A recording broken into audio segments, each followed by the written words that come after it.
Shaiva Narottamam Devim Sarasatim Vyasam Tato Jayamudirayat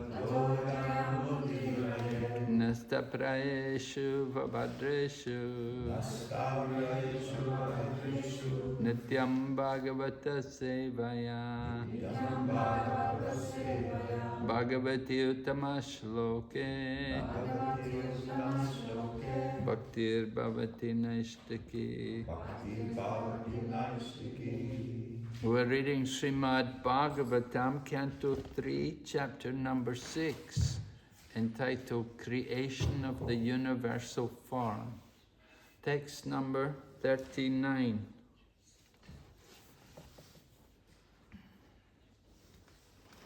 Ato Bhagavato Maya Ato Bhagavato Maya Mainam api mohini Mainam api mohini Yat swayam chatma vatma atma Yat swayam chatma vatmatma Naveda kim utapare Naveda kim utapare Ato Bhagavato Maya Mainam api mohini Yat swayam chatma vatmatma Naveda kim utapare Ato Bhagavato Maya Mainam api mohini Yat swayam chatma vatmatma Naveda kim utapare Ato Bhagavato Maya Mainam api mohini Yat swayam chatma vatmatma Naveda kim utapare Ato Bhagavato Maya Mainam api mohini Yat swayam chatma vatmatma Naveda kim utapare Ato Bhagavato Maya Mainam api mohini Yat swayam chatma vatmatma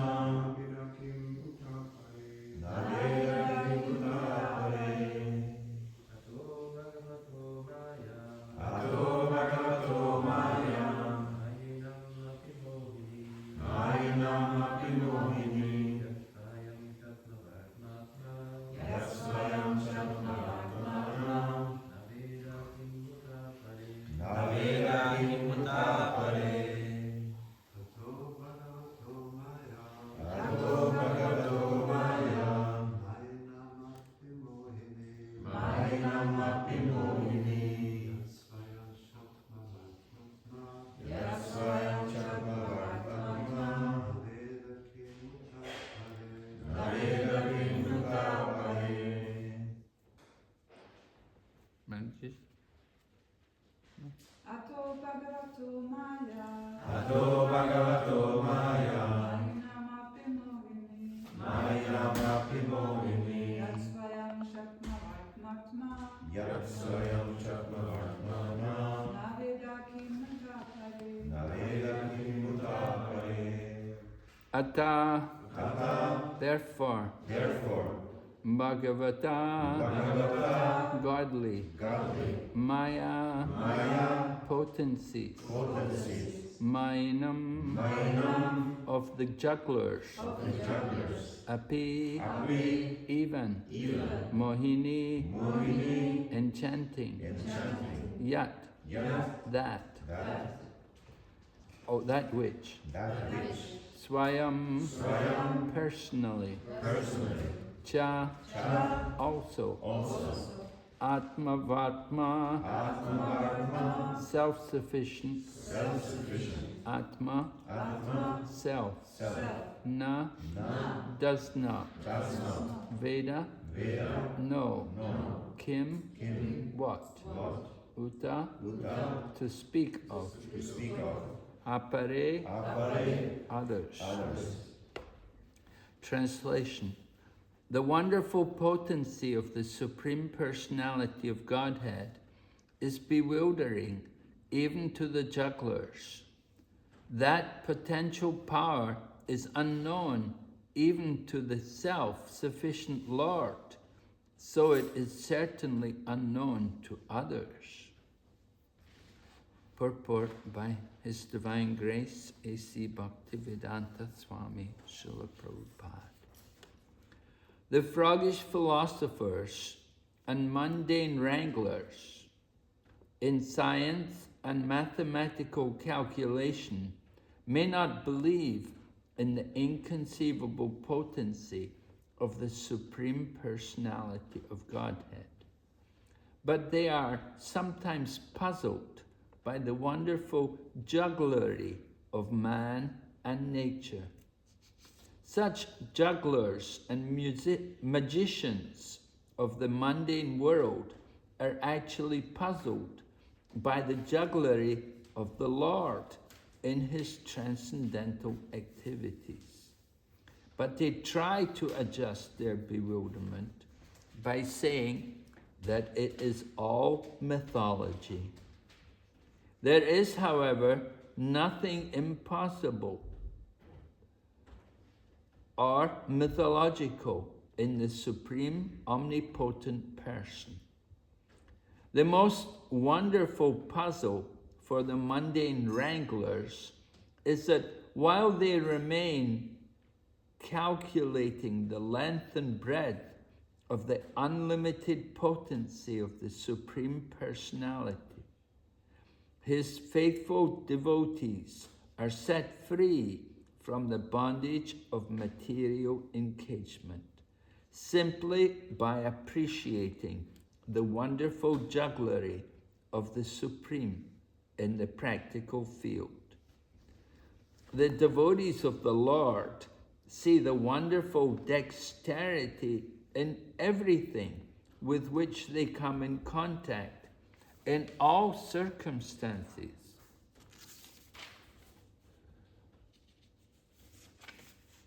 In all circumstances of eating, sleeping, working, etc. A small banyan fruit contains thousands of small seeds, and each seed holds the potency of another tree, which again holds the potency of many millions of such fruits as causes and effects. So the trees and seeds engage the devotee in meditation about the activities of the Lord, while the mundane wranglers waste time in dry speculation and mental concoction, which are fruitless in both this life and the next. In spite of their pride in speculation, they can never appreciate the simple potential activities of the banyan tree. Such speculators are poor souls destined to remain in matter perpetually. Om Jnana Timirandasya Jnananjana Shalakaya Chaksuranmilitan Yena Tasmai Shri Gurave Namaha Shri Chaitanya Manobhistam Stapitam Yena Bhutale Swayam Rupa Kadamayam Dadati Swapadantikam Bandeham Shri Guru Shri Yata Padakamalam Shri Gurun Vaishnavamscha Shri Rupam Sagrajatam Sahagana Raghunathan Vitam Tam Sajevam Sadvaitam Savadutam Parijana Saitam Krishna Chaitanya Devam Shri Radha Krishna Padan Sahagana Lalita Shri Vishakanitamscha He Krishna Karana Sindhu Dinabandhu Jagatpate Gopesha Gopika Kanta Radha Kanta Namastate Tapta Kanchana Gourange Radhe Vrindavaneshwari Vrishabhanu Sute Devi Pranamami Hari Priye Jai Shri Krishna Chaitanya Vanchakalpatarubhyasya Kripa Sindhu Vayevacha Patitanam Pavanebhyo Vaishnavibhyo Namo Namo Namo Vishnu Padaya Krishna Prestaya Bhutale Srimati Bhakti Vedanta Swaminiti Namane Namaste Saraswati Devi Gauravani Pracharine Nirvisesha Sunyavadi Paschatya Desatarine Jai Shri Krishna Chaitanya Prabhu Nityananda Shri Advaita Gadadhar Shri Vasadi Gaur Bhaktavinda Hare Krishna, Krishna Krishna, Hare Hare, Hare Rama, Rama Rama, Hare Hare. So we're hearing Maitreya instruct Vidura about the creative powers of the Supreme Lord, creation of the universal form.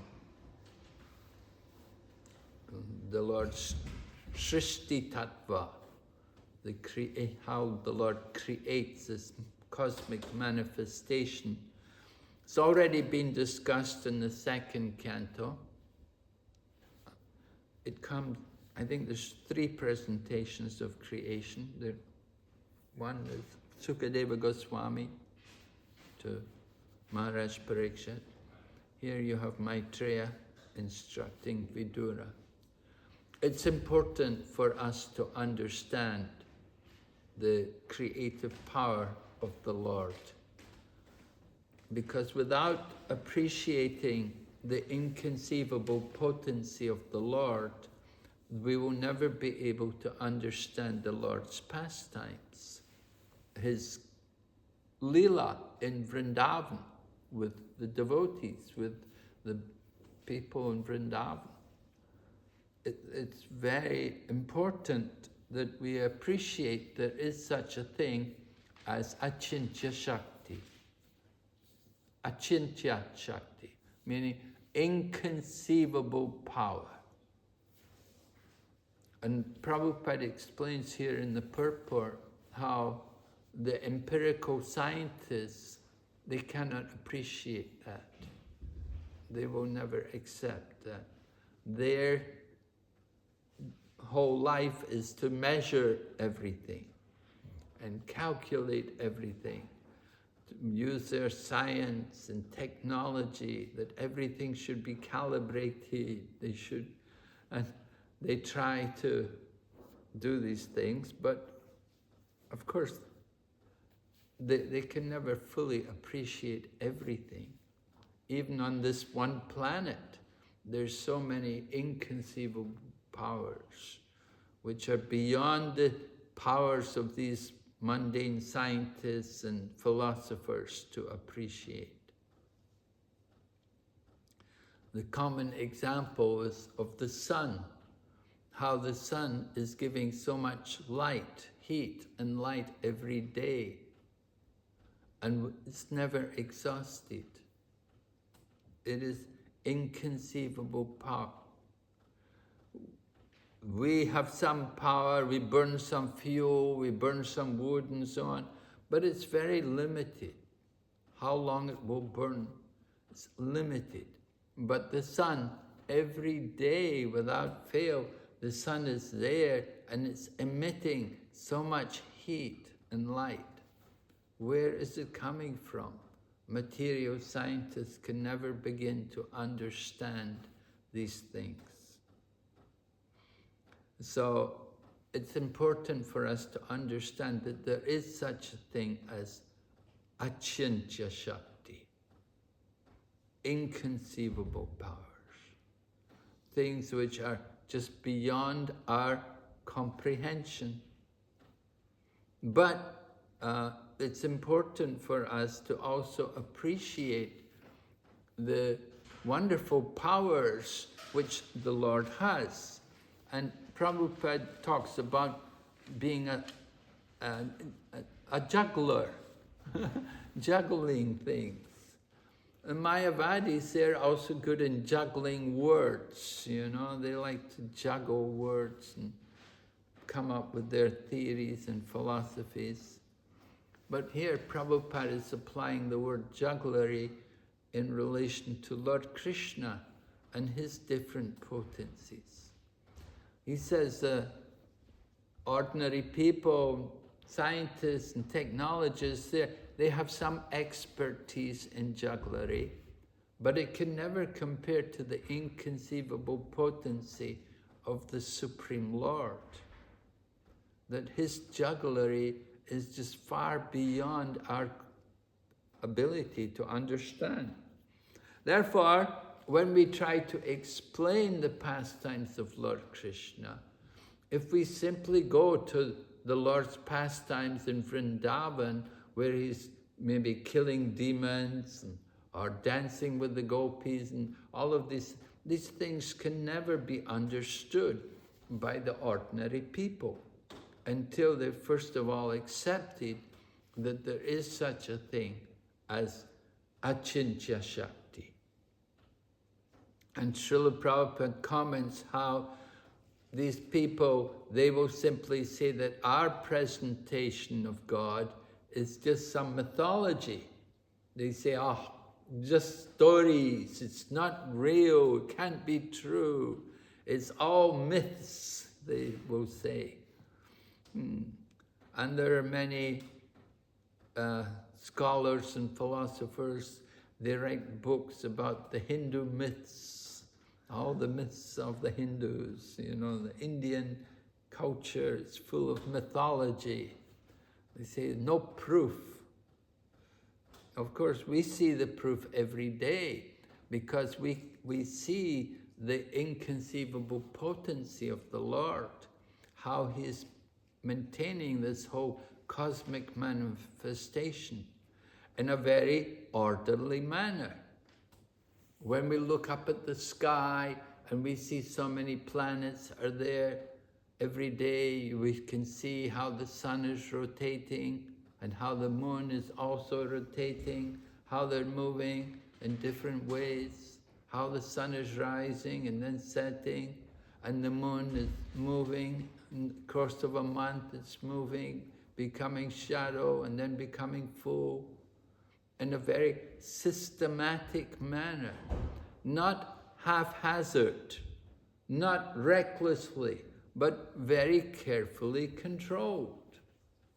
And when we point out these things, of course, the materialistic people, they don't like to hear. They have no answer. They just run away. They just say, no, you people, just myths, just fairy tales, what you believe in, not true at all. So it's a difficult job. How can we preach to these people? Well, really the first things which we have to do in order to penetrate, Jai, Panchatattva ki Jai, in order to penetrate into the minds of these materialistic people, it's important for them to chant the holy name. They have to hear the holy name and they have to start to chant. If they don't start to chant the Mahamantra, then it will be practically impossible to penetrate to them. We have to get them to chant, to agree to begin to chant, and accepting prasadam. These two things, the distribution of prasadam and the distribution of the holy name, there are real weapons in this Kali Yuga to penetrate into the minds of these materialistic people who are bewildered by so many atheistic philosophies.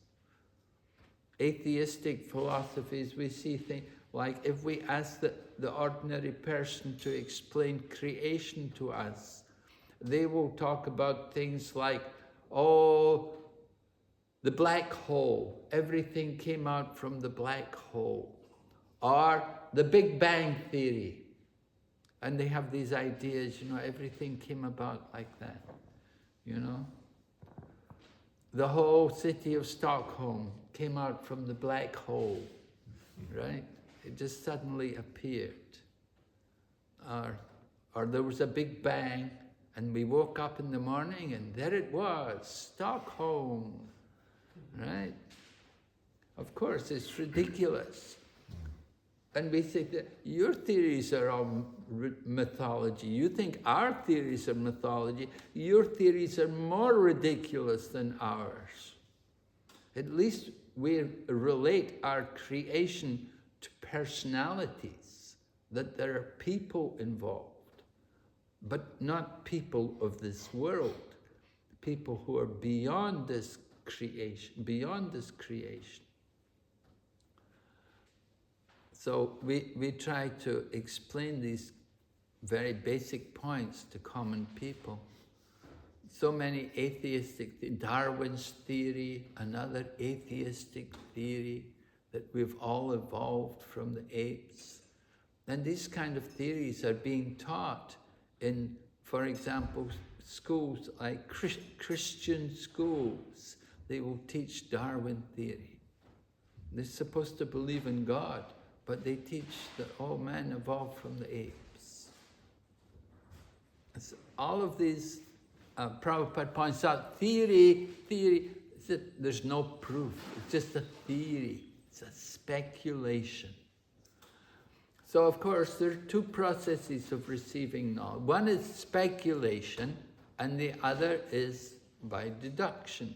We receive knowledge, the descending process. It's better to take knowledge in the descending process rather than the ascending process. And we give the very simple example, you want to know who your father is? You ask your mother. You don't go to every man, are you my father? Are you my father? Are you my... We go to the mother, and the mother immediately can say who is the father. So in the same way, we want to understand who is God, who is the father of this creation, we have to hear from the mother. And the Vedas are like the mother, because they tell us about the father.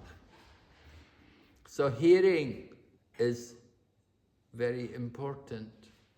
Of Kali Yuga, people are so stubborn, they don't like to hear. They like to talk.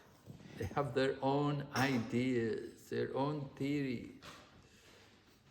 We are presenting scriptural evidence of the nature of the origin of life and how everything came about. Here we have how creation took place. And people will say, oh, it is just mythology. It is just make-believe. Well, even if it is make-believe, still we would never go back to the material life, because the life of the material world is just so unbearable that we'd rather live in this world, even if it is make-believe, rather than be a mudha, a karmi, and caught in the modes of material nature. Prabhupada, of course, gave us many arguments, many points in relation to this, to understand this principle to understand the inconceivable potency of the Lord. The famous example is the story of the cobbler and the Brahmin. Right, the cobbler, Narada Muni is going to Vaikuntha, and the cobbler and the Brahmin both want to know, when will I get to go back to Vaikuntha? When will I get to go to God? And Narada Muni, then after he'd gone to Vaikuntha, he came and told the Brahmana, you're not going for many lifetimes. And the Brahmana, of course, was very angry. Why not? I don't believe you even went there to see the Lord. And if you went there, what was he doing? And Narada Muni said, yes, he was threading the elephant through the eye of a needle.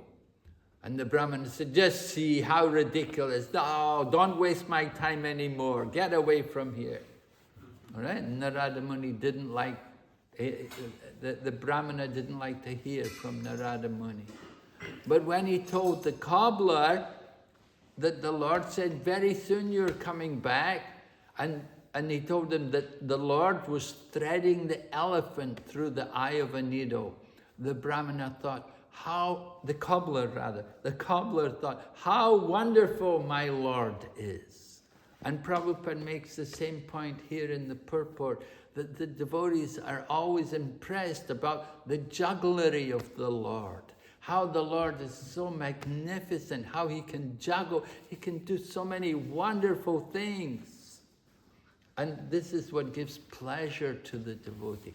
Devotees become absorbed in thinking about the wonderful activities of Lord Krishna. So, it's important for us, therefore, to hear about Lord Krishna and to hear from the beginning. And from the beginning means hearing this Shrishti Tattva, this process of creation. Because when we hear how the Lord is creating this whole cosmic manifestation, then we will have greater appreciation for his inconceivable potency. It will be much easier for us then to accept that the Lord can do many wonderful things. And just like you can see, I saw one painting, all the cows and cowherd boys are entering into Aghasura's mouth, right? It's a wonderful pastime. Yeah, nice painting. I was looking at that painting. And that is an example. Lord Krishna, he's watching the cowherd boys. And he's thinking, oh, how powerful the material energy is. That even the cowherd boys, they're all going into the mouth of Aghasura. And so, Lord Krishna, when he first saw Agha, he thought, oh, how wonderful, how amazing this material energy is. It could create such a monster, such a huge form, such a gigantic form as this Aghasura. Like so many miles long and a mouth wide. It was like, huge cave. So even Krishna was impressed. Of course, Krishna is omniscient. He knows everything. But it says here, Maitreya says, the potential power is unknown even to the self-sufficient Lord. That even Lord Krishna himself, sometimes he's thinking how amazing, how powerful this energy is. Lord Krishna knows everything, but because everything is expanding, it's always expanding, so as it expands, he has to again consider, what has happened? All of this has come about. He has to review the situation. He has to constantly review. He knows everything, but still, because the potencies are all expanding, they're dynamic. They're not static, they're dynamic, they're expanding. And the Lord is therefore sometimes even bewildered by them. Just like it was, Pundraka was fighting Lord Krishna. And at one point, Pundraka tried, he produced an illusory form of Vasudeva. Krishna's father. And he pulled out his sword and he cut off Vasudev's head and he held up Vasudev's head to Lord Krishna. And Lord Krishna was stunned. Oh, you know, my father, oh my father. And of course, Lord Krishna knew that this is an Amaya Vasudeva. But still, just temporarily, the Lord was stunned. And he went on to kill Pondraka. So the Lord has this inconceivable power. And the more we hear about Krishna, the more we become amazed at how wonderful Lord Krishna is. How he's so amazing. He's not only attractive, but he's so kind and benevolent. He cares so much about his devotees.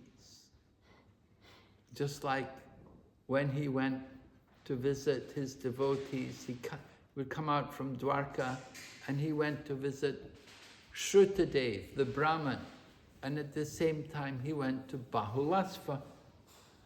And very nice pastime, it describes how the Lord expanded in two forms, and everyone who was with him, they also expanded into two.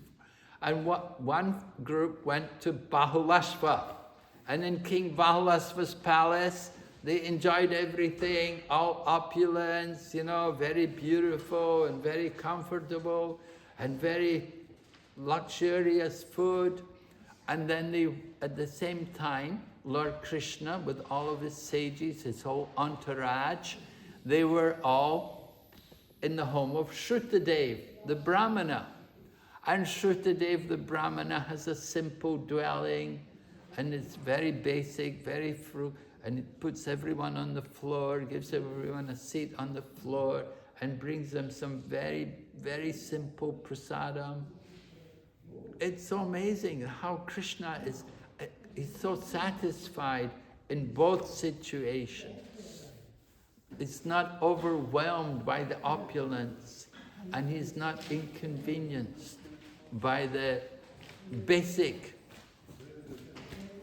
nature of the reception with Shrutadev. Lord Krishna's happy with his devotees. Both of them were devotees, Maharaj Bahulasva and Shrutadev. They were both wonderful devotees, and they both received the Lord according to their means. And that pleased Lord Krishna. That was pleasing to him. So Lord Krishna is pleased by devotion.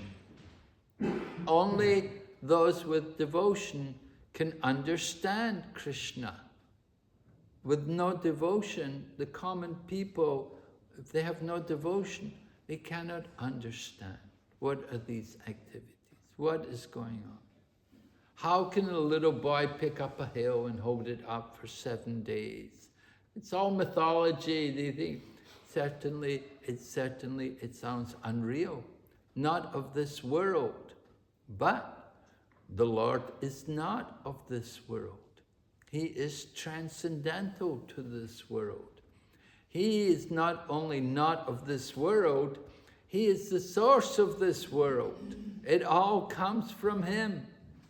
He is sarva karana karanam. He's the cause of all causes. Everything comes from him. So before anyone can understand the pastimes of Lord Krishna, let them first of all hear about the Lord's potencies in creation. And you can see how systematic the Srimad Bhagavatam is presented.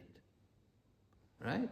What is the title of the first canto of the Srimad Bhagavatam?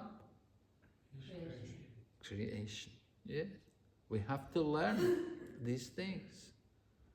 We have to understand this process of creation. Sometimes devotees think, oh, creation, oh. You know, they want to hear Rasa Leela, they want to jump to the topmost level without first of all understanding the very important aspect of creation, how the Lord arranges for this phenomenal world to come into existence.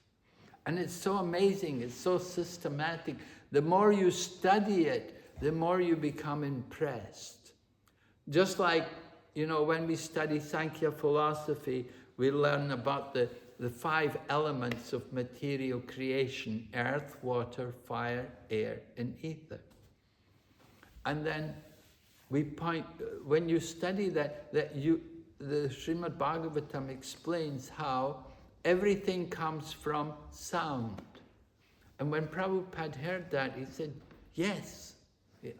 Oh, it's said in the Bible like that. In the Bible it said, in the beginning was the Word. And the Word was, and Prabhupada said, yes! He said, this is Srimad Bhagavatam.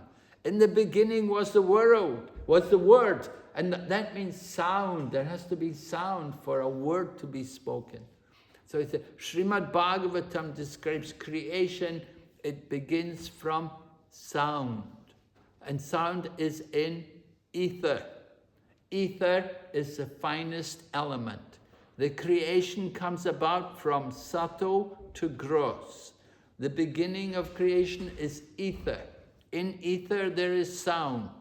And then next there is air. Right? In ether there is sound. How do we perceive sound? With our ears. We need ears to hear. Hearing, first thing. You have to hear. And then comes, after ether comes air. And with air, there is what? There is sound, there is also touch. Yes, touch, right? You feel the wind, right? When the wind blows, you can feel the air blowing, you know. You can feel it. So touch is there. And you perceive touch with, how do we perceive touch? Skin, with our skin. Oh, right? You feel the cold or you feel the heat. And then after air comes fire. And fire has form. Yes, form. And we see form with our eyes. And then comes water. And water has, of course, taste, the taste of water. And we perceive the taste with our tongue. And then comes the earth. And earth is smell, aroma. I am the original fragrance of the earth. The aroma, yes, the smell with the nose. So you can see how the creation is so wonderfully, so systematically explained. Nowhere else can we find this kind of presentation of the material world and the different elements of creation and how everything is very systematically arranged. There's a person behind it. It's not just by chance, right? You get a nice cake. Who made it? Somebody made it. It didn't just come out of the oven on its own. Somebody makes it. And similarly, where there is creation means there is a creator. There's a personality behind everything. Of course, nowadays, atheism is very common. People are so bold, they even present themselves as atheists. We have atheistic governments, you know, communist countries, openly atheistic. China, for example, we are atheists. You know, their policy is atheism. They don't want religion. And you get even educated, so-called educated class of people in universities. They make an atheist society. Some of people I know in Australia, they had a Krishna Yoga Club at the Australia National University in Canberra. Premier institute in Australia. the Australian National University in Canberra, and they had an atheistic society. Our devotees were doing their Krishna Yoga Club in the society group, in the society's hall. And after they'd finished using the hall, the next people who come in are the atheist society. You know, and the atheist society go, look at them, look at these crazy people, you know. It's so incredible. They're supposed to be educated people and they cannot understand that there's God. They're atheists. So unfortunate people. And therefore, Prabhupada mentions in the purport, last sentence, is they're destined to remain in matter. They only believe in matter, they will remain in matter, birth after birth. They'll take body, they'll never get out of this world. Okay, any comments, Maharaj? Anything?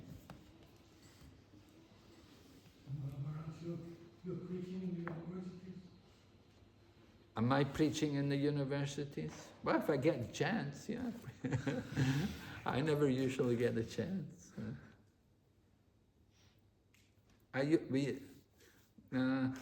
We preach to people who go to university. The universities, they don't like us to come in so much.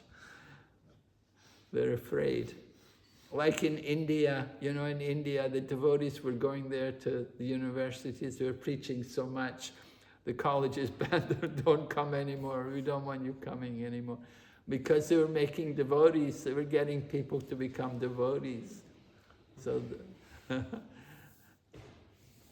anyway, we're interested to preach to people from the university.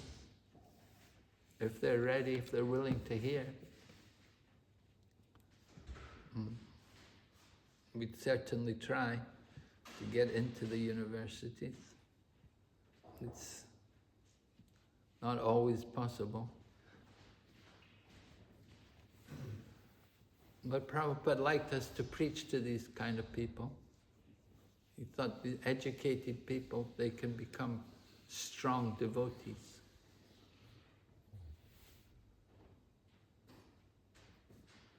If you get people who are illiterate, then, you know, they can also be devotees, but it's, you know, their progress will be slow and not easy. We do try. We have some people illiterate, some elderly people illiterate, and we make arrangements for them to get also association. They may not be able to read, but they're able to hear. And if they're willing to hear, we have devotees sit and read to them and explain to them. So not only educated people, we're interested in everyone. We see Krishna in the hearts of all living entities. And we try to benefit all living entities by giving them Krishna consciousness.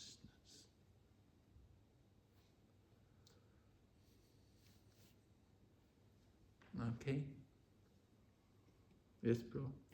This statement, thank you very much, Maharaj, for a nice class. This statement there in on my tray about the Lord's, even the Lord becomes bewildered about his own potency. Yeah. So this may create sometimes even bewilderment amongst practitioners of devotional service, because it is said that the Lord is omnipresent, and you know that his expansions in the different forms, like the Antarjami, the super soul, is not only in the heart of all the living entities, but it's also in all the atoms. At a certain point, there must be just acceptance and trust that the Lord is beyond even my, because speculation may come in at that point, where actually there will be a doubt about the Lord. How can you explain that? That He's all-pervading. Yes, all-pervading. He's omnipresent. He's omnipresent. And they see everything as God. Yeah. Is it like pantheism? Yeah. The whole, everything is God. If they don't appreciate that God is also a person, He has His own abode. Yeah. Yeah, well, there are different phases, you know, that some people realize God through the impersonal Brahman, and then others know the Lord through this Paramatma feature. But the ultimate realization of the Lord is Bhagavan. And that's the highest level. I mean, it's also the most difficult, the most challenging one to come to that level. To understand that the Lord is not only in the hearts of all living entities, He's not only all-pervading, but He's a person also. That's discussed in teachings of Queen Kunti. That she brings up that point that some people, they think of the Lord as being all-pervading, and it's not so easy for them to understand that the Lord is also existing as a person, as well as being everywhere. It's not that He's lost His individuality, but that all-pervading presence, that's His potency as a super soul. But at the same time, He remains a person. And as a person, He also enjoys, like all of us. We all want to enjoy. He's a person. He also. Why do we want to enjoy? That enjoyment is there in Him. He is the supreme enjoyer. And so we have similar qualities to the Lord, but not in the same quantity. We also want to enjoy, because that nature is there in Him. So but He enjoys unlimitedly. And his pleasure is being with the devotees. Not just simply on His own, not just simply sitting on a throne and overseeing everything. You know, the other traditions, religious traditions, they have no concept of God. One time in the Philippines, Tamal Krishna Goswami came there, and he arranged a meeting with a man called Cardinal Sin. He was a Chinese Filipino who had become a cardinal in the Catholic Church. The Philippines was conquered by the Spanish, ruled by the Spanish for a long time, and they introduced the Catholic religion to everyone, because Spain is, of course, a Catholic country. So they introduced the Catholic religion. So it's the main religion there in the Philippines. So this one man, he had become, the church, the Vatican had made him a cardinal. So Tamal Krishna Goswami met him. And Tamal Krishna Goswami had a number of questions to ask him. You know, to ask him about what's it like in this kingdom of God? And what is God like? And the cardinal would just say, oh no, this is not in our tradition. We don't have this in our theology. We have no explanation of this in our theology. You know, it's supposed to be, you know, it's a very powerful, very prominent religion. But if you ask basic questions like, tell me about the kingdom of God, what goes on there, what is the form of God, tell me about his nature as a person, they have no answer, nothing, cannot explain. Not only Catholic Church, other traditions also, they have no answer. So we only get the perfect explanations here in books like Srimad Bhagavatam. Everything is described in a very perfect manner. And it's presented, of course, by Srila Vyasadeva himself, who is an empowered incarnation. He's a Shaktavesha avatar, to present this knowledge to all of us. Anartopasamadsakshat bhakti yoga adhoksaji. In Srimad Bhagavatam, it says how Srila Vyasadeva compiled this Vedic literature, the Srimad Bhagavatam, because he saw the people were suffering so much because of ignorance, because of their ignorance, their poor knowledge. Therefore, he compiled the Srimad Bhagavatam. Out of his compassion for them, he compiled this Srimad Bhagavatam. You have a question? You said that the materialists, they say there's no proof of your mythology or your stories. And as you pointed out, for us, like we see it all the time, the creation is so perfectly created, and so we see the proof all the time. But how can we have more, what should we do to have more direct experience of the Lord, directing our life? We may, Rasam, is the tasting water, but how can we perceive the Lord being directly in charge of our life and arranging everything more? What could we do to have more experience of that? Well, if we have surrendered to the Lord, then the Lord is placing us under his divine potency. Mahatmanas tu mamparta daivim prakritim ashrita.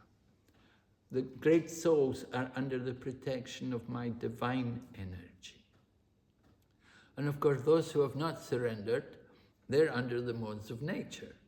So you're under the three modes of nature. Tamagun, Rajagun, Sattvagun.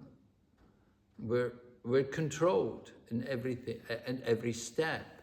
People talk about freedom. The freedom is to choose. Do you want to be under the modes of nature, or do you want to be under the divine energy? That is the freedom, that is the independence which we have. And everything else is we're controlled. People think we're free, but actually they're controlled. People say, I'm free, I can eat whatever I like. You people, you have to be vegetarian, you can't eat this, or you can't do that. I can do what I like, I'm free. They're thinking, that is their ignorance. They're controlled, right? The gunas, the rajagun, the tamagun are controlling them. They're not free at all.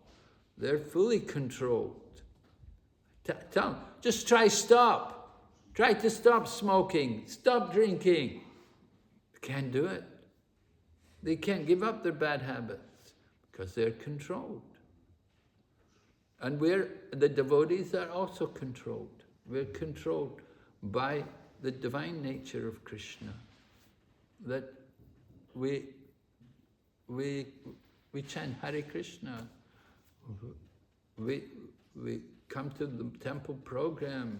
We only eat prasadam. We're controlled, right? Krishna's controlling us. He's taking care of the devotees. He arranges for them. We see sometimes devotees have no money. Where does the money? Suddenly somebody will come along, give the money, pay the bill. I was just, Jananda Maharaj told me in France, at New Mayapur, a couple of years back, the government came and told them they were going to close them down because there were a big fire threat there. And to bring the New Mayapur mansion up to standard was going to cost nearly 1 million euros. And so where to get the money? 1 million euros, a huge amount of money. And they didn't have money. Anyway, they started putting things on the internet and approaching people, and gradually, somehow or other, Krishna gave them the money. They got the money, and they could make all the improvements necessary. It was amazing. Krishna provides. So we see how Krishna's controlling.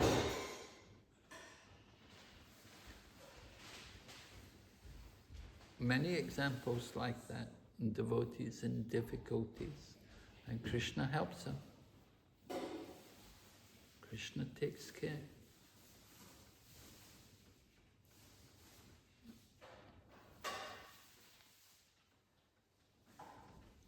Okay, yes, Mary. Can we just lie down and think Krishna takes care? Can we just lie down and think Krishna takes care? Well, how long can you lie down for? No, but just, take it easy and think Krishna. Yeah, Krishna will take care, yeah. Yeah. Yes, but a devotee He's my doesn't... servant. One who's... the real devotee doesn't think like that. No. The real devotee thinks that Krishna's doing so much for me, I want to serve Krishna. I want to give service to Krishna. I don't want to take from Krishna. Yeah. So it's the foolishness of a person to think, oh, Krishna will take care.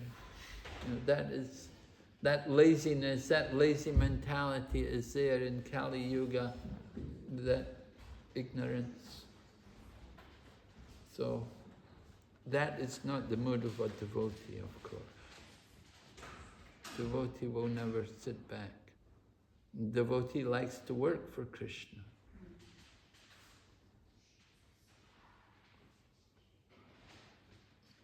Of course, there's the Python philosophy, right?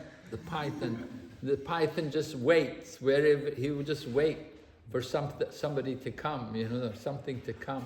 Something comes by, then only you get. Doesn't go looking for anything.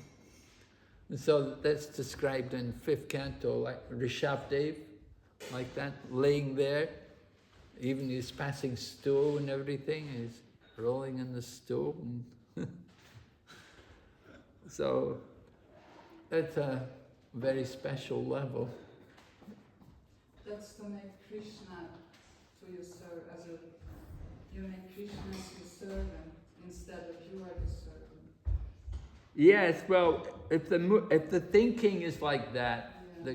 but the great, even like Rishabh, he's not thinking like that. He just doesn't want to do anything. He doesn't see any point to do anything.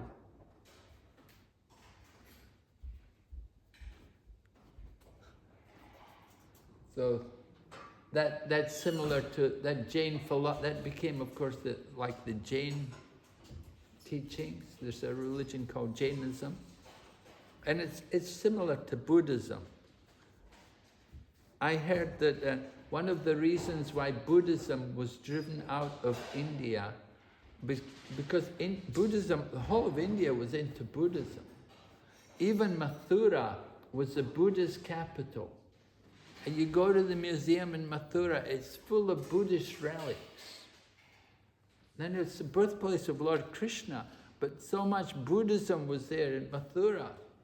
The museum is just full of all these Buddhas. So why did Buddhism get driven out of India? Because people were just doing nothing. Because the whole Buddhist idea is, do nothing, don't see no evil, hear no evil, speak no... What do they... They don't do anything, they just sit, meditate,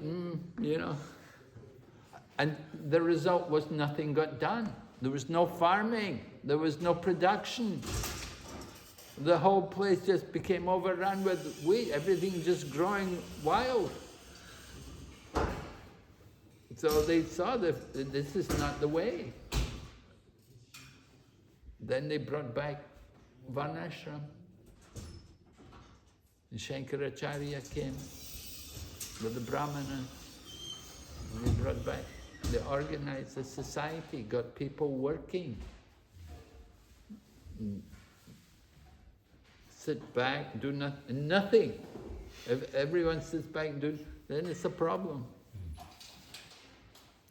When Prabhupada was in Geneva, 50 years ago, this year, Prabhupada was in Geneva. He'd spent 10 days there. He met the mayor. And the mayor, at that time, our temple was in Geneva. And there were many young men all joining Hare Krishna movement. Every day, the devotees were there in the street chanting and everything. So the mayor said to Prabhupada, he said, Swamiji, what will happen if all the young men become Hare Krishnas? And Prabhupada thought it was very funny. Prabhupada explained to him about Varnashram, you know, that not everybody will just be chanting Hare Krishna. We'll have Brahmins and Kshatriyas and Vaishya and Sudra, you know. And some people will be chanting, but people have to work and there'll be, you know, society has to be organized. But Prabhupada remembered how this mayor had asked him, what would happen if everyone, all the men become Hare Krishna devotees? There were so many people joining the movement, the mayor was thinking, oh, there'll be no young people, everyone will be a Hare Krishna monk. Very interesting. Okay, yes? Srila Prabhupada presented the Krishna book, and it seems to be so bold because presenting the most intimate pastimes and leelas, and you said it's not possible to understand them if you cannot appreciate the creation first. So, how did Prabhupada think when he presented the Krishna book like that? Yes, of course. He presented the Krishna book in such a way that even though we're neophytes, we could understand it. He presented it very carefully, so that even though we were neophyte devotees, and Prabhupada writes in the preface of the book, he said this book will be appreciated by those people who are fully enlightened. They will take pleasure in hearing the pastimes of Lord Krishna. Those people who are endeavoring to become enlightened will also enjoy reading the Krishna book. It will help them to progress more. And those people who are not even devotees, who are just mundaners, they will also get pleasure from reading and hearing the pastimes of Krishna. Because in the Krishna book, there's love stories, there's drama, there's crime, there's war, all many different incidents are described. So Prabhupada said this book will be interesting for everyone. Of course, Prabhupada wanted to present the pastimes of Krishna because he did not know how long he would remain in this world. And he was concerned that we should have the opportunity to hear the pastimes of Lord Krishna. He didn't know how long he would remain, and to come to the 10th canto, he knew that was it took him many years to come up to the 10th canto. So he gave us the Krishna book early, prematurely, but he wanted us to have that opportunity to hear.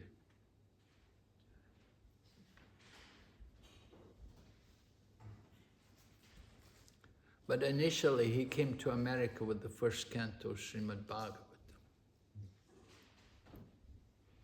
Later on, he published Krishna book. I joined the movement in 1971. The first volume had come out.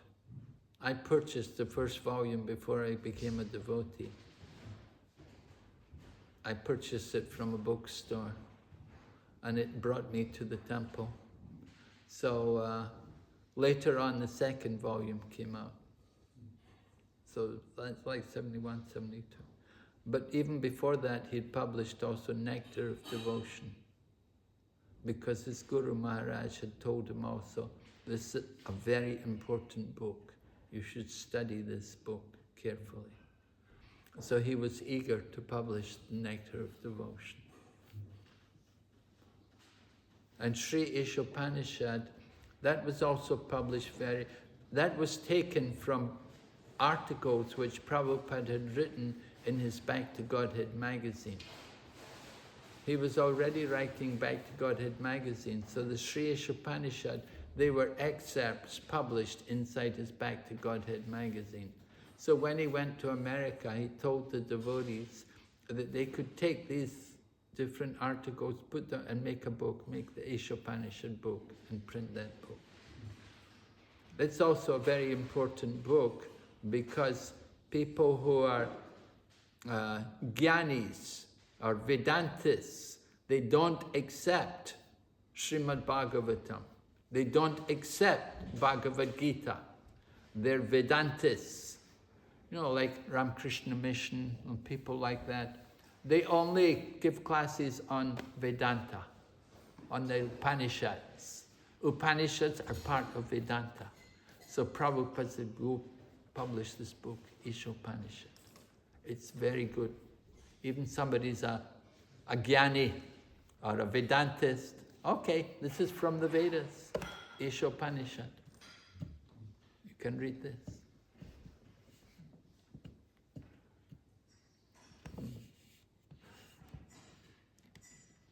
Okay.